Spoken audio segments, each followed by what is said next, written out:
The word Bharata itself is very beautiful. Bhasi Ramade iti Bharatam. Bhas means light. We rejoice in light.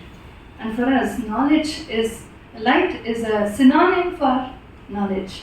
You all know that. We usually use the word light as a synonym for knowledge and darkness as a synonym for ignorance.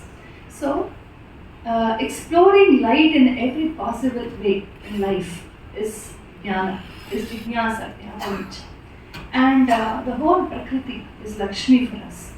Everything has wonderful secrets. And with a very genuine urge, genuine curiosity, we go on exploring this world. There are so many rahasyas that come to us. This is what our rishis did. Today we are doing exactly the opposite. We sit inside a classroom and hold a textbook, and usually leftists write those textbooks, and they tell us how bad our past was, how weak we are, and when to fly off to America. So destination America is a dream given. What am I? What is life around me? This is the freedom, the motivation to research within and without, in our own way, in our own very independent way, is heavily missing in our education system today. Coming to art, I think somewhere if that freedom exists today, because we're all knowingly or unknowingly the molds of Macaulay education system. I don't call it English education, Indian education at all. It's Macaulay education system. But there is one domain, fortunately, which is art, which is Kala. Because this Macaulay education has dismissed of art as not core subject, just a time pass hobby thing. Do it when you have time, or you will not lose anything by not learning any art. So by dismissing of the whole of our Kala Prapancha, there are hundreds, I think I'm discounting the number, it will be thousands or lakhs of varieties of arts. Just in Karnataka, you have hundreds of dance forms, hundreds of music forms. We don't know. We know only one Bharatanatyam, one Yakshagana, because we are not taught. The traditions have suffered because of loss of patronage. But still, that is one domain where this intervention has not happened, and that is where you feel the real heartthrob of Indian culture. You go to a guru, do a namaskar, give some fruits, and fall at the feet and introduce yourself and sit at the feet and learn Sangeetam, dance, art, Chitrakala, and learning sculpture also now. It's a different experience. The Guru Shishya bond that happens. It's like you sit at the feet of your teachers like Prabhuji, and with great affection they tell you what is in Bhagavatam, what is in Bhagavad Gita. They tell about their gurus. So that bonding is very beautiful. So art, the learning of art, the very first step, the learning of art itself is a great way to bond people. And then the experience of art. The next thing is not performance. Today we have, many of us, art teachers know that.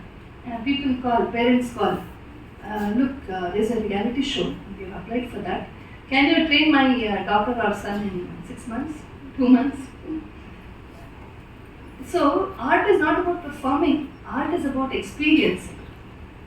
A real artist, he or she practices for years and years, hours and hours, and the performance, the concert happens for 2 hours someday, once in a month. It's like a window into what is there inside. So art is a wonderful experience. In our parampara, we call this Rasananda, the joy of art, as Brahmananda Sodara, the brother of Brahmananda. It is Brahmananda itself. Shishurveti, Pashurveti, Veti, Gana Rasam Pani. So everybody, a poisonous snake, an ordinary baby, a child which doesn't even know what the word is, just opening its eyes, or a big pandita, or a foreigner, anybody responds to music, responds to dance, any beautiful moment. I'm reminded of the realization of art was once explained by none other than the great Professor S.K. Ramachandra Ji. Somebody asked him in such a seminar, I was sitting out there, and they asked him, he was a great artist, great sculptor, great musician, musicologist, a very great psychologist, many things. He was a genius. So they asked him, what is the influence of art in a person's life? apart from being a good artist, performing well and getting the joy of art, he told a very beautiful thing. He said, if music seeps into you, not just as an art form or a talent or a hobby, but it seeps into your psyche, then your speech will become musical. Your speech will have the ring of music. It will be so pleasant, people will want to listen to you on and on and on. That is the siddhi of music, he said. And what is the siddhi of dance? The idea of the beauty of movements, the beauty of expression has seeped into your psyche so well that when you walk, your body language itself will become extremely beautiful. Not that you have to speak hastas and mudras, but there will be a grace which is outstanding. And he says, if you are a painter, if you are a sculptor, if you are an artist of any stream, the realization of art will translate as beauty in your speech, in your work, in your expression, in everything that you do. So art is a realization. So this is what is the approach to art in our Indian system. There's a very interesting thing about our Shastra.